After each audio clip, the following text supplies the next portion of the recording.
बेआईन भावे पहाड़ खनन बंद सहित स्थानीय अंचल मुख्य रास्ता को मरामती दाबी कले पंचायतवासी।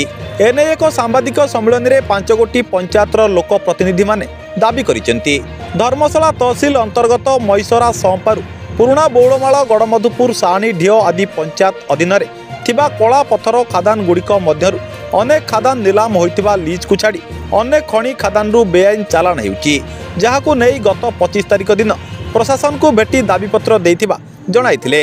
तेबे एही घटना को 5 दिन बीती जाइथिले मध्य प्रशासन पक्षरु कोनोसी कार्यानुष्ठान निया न जिबारु पंचायतवासी क्षोभ प्रकाश करिसेंती।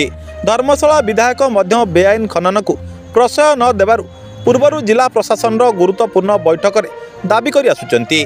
सस्ता राजनैतिक फायदा उठाइबाकू किछि न्यास्त स्वास्थ्यवादी नेता नेत्री सांबादिक सम्मेलन करी राजनीति आरंभ करिथिबारु दृढ़ निंदा करिसेंती।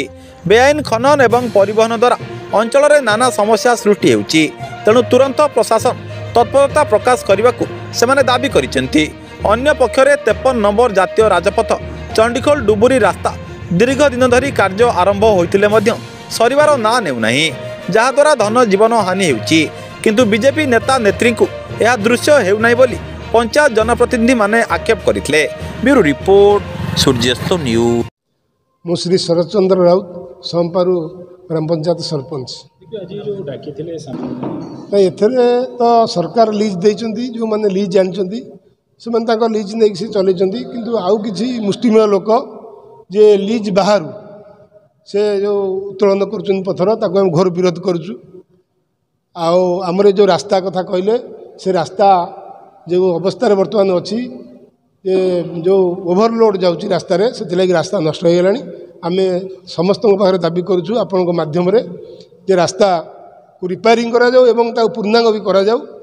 आउ ये जो आमर चोरा चालाण होउची बेलीज रु कला पथर सेटा भी बंद करा जाऊ, कारण आम समस्तंकर संपत्ति।